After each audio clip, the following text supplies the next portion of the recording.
Listen, I knew this wasn't going to be the end. We knew we were getting 4 cores of Bleach, so we knew the fights had to continue past this moment.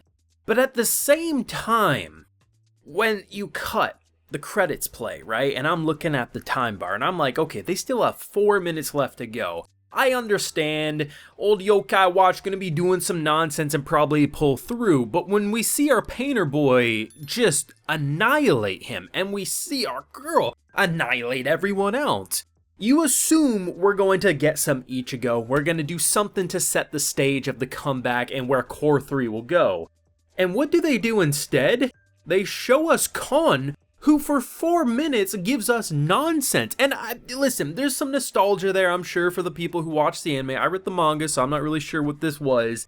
But at the same time, there's something I wanted to see, and that was anything other than the goofy, let's chill, let's calm down, we'll see you next year for Core 3. I'm like, no, you stupid stuffed animal. I'm going to strangle you through this screen because you have to be kidding me. This is the second time in the past week an anime has blue balls me with things I didn't want to see. First it was Hulk with the whole like, okay, I'm thinking we're about to get Hulk's backstory, and then we get some stupid Pee-wee nonsense. And now in Bleach, I'm like, oh my god, this is a cool fight, like where are we going, how's he gonna bounce back from this? And they cut it with this. Now, some people are gonna be like, oh, don't overreact, it's fine, you know you're getting more anime and that, you know, there's gonna be more, and I'm like, I don't care. Shut it. Like, I'm gonna be blunt, just shut it. I wanted more of everything else, and they had to sideswipe me with that. Holy hell, that got me heated. But I will say, 25 and 26 of Bleach 1000-Year Blood War, very good episodes. I do have full live reactions to both of these episodes over on my Patreon if you would like to see that. It's over there if you're interested. I mean, seriously, man, just of all the ways that this episode could have ended, I mean, that's one thing.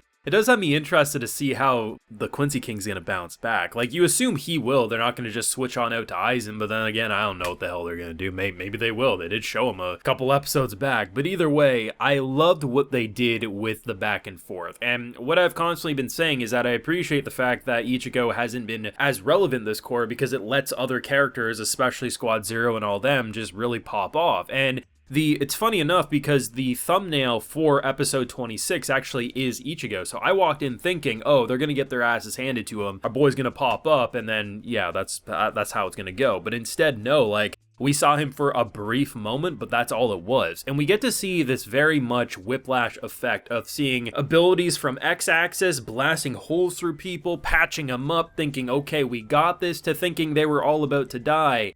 And to see the build-up and the execution of all of these amazing moments, it's so interesting how we started this kind of invasion with them kind of swinging their big dick energy around to immediately just have them get crushed. And then the fake-out deaths in the previous episode. But the idea that we go from this group looking battered, beaten, and just a single step away from death, to them collectively saying, you haven't seen nothing yet, simultaneously dying around her, to them powering her up and unlocking her true power. Something that's gonna shake the heavens and the earth. And honestly, seeing a Loom, of all of the damn abilities that could be intimidating, you wouldn't expect a Loom to do so, but seeing the different styles that they went for all the different death scenes, whether it was at one point cloth kind of like comes down and is basically just all spikes and it crushes a fool, some get burned, some get frozen. It's just, I really appreciate the psychological horror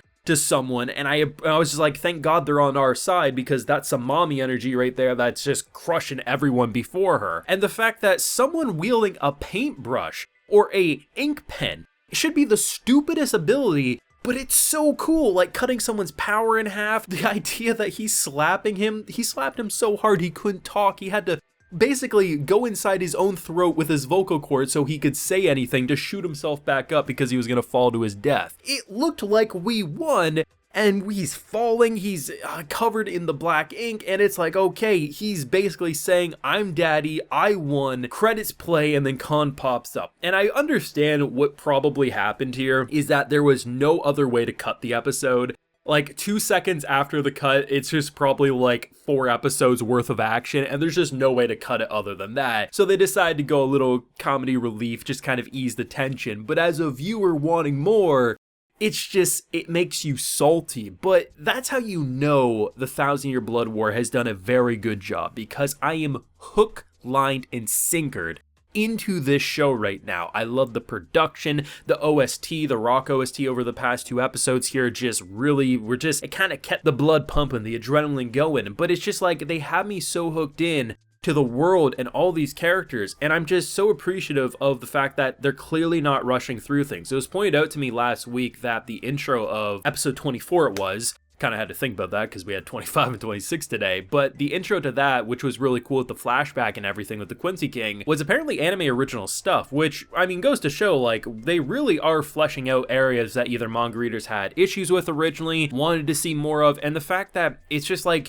you don't need to rely on your main character Ichigo in order for things to be amazing, and for so many episodes in part 2, they pushed him away so he did his little training, he prepared in the way he needs to, so now when Core 3 probably comes around, he can take the stage again. But either way, this was a very well-paced core. I would say I actually enjoyed Core 2 even more than the first core, even though Core 1 had some insanely just holy shit, did they just kill that off? Oh my god, did we just see that animation? I just felt like it was such a refreshing change of pace seeing these characters go just crazy, pop off, and have just the whiplash effect of thinking they're losing, they're winning, they're losing, they're winning, and honestly, with the amount of holes that went through people's bodies, you're trying to shield fools, and they're still getting sniped through the chest. It was just exciting. I think, honestly, just thinking about the number of people who thought they would never see this animated after reading it in the manga for so many years have to be jumping out of their chairs for joy just seeing the passion that's being poured into, new things they never thought they would see, or things extended and fleshed out in ways they never thought possible. But at the same time, it's just kind of a testament to Bleach that it still stands the test of time, even though it wasn't massive amounts of time. It wasn't 20 years ago or anything like that, you know. The fact remains that, you know, out of all the new stuff that is still coming out, whether it's Shonen Jump or anime original stories, it feels like it fits no matter where you watch it, whether you're watching this in 2023 or if you read it back whenever it was in the manga, right? It just feels perfect. It felt like a passion project. I'm excited for part 3, which was confirmed for next year, which we all knew it would. We don't know the exact month or anything like that. I would imagine it's probably going to be a summer release unless they really are doing well on production and they can do an earlier one, like maybe a spring, but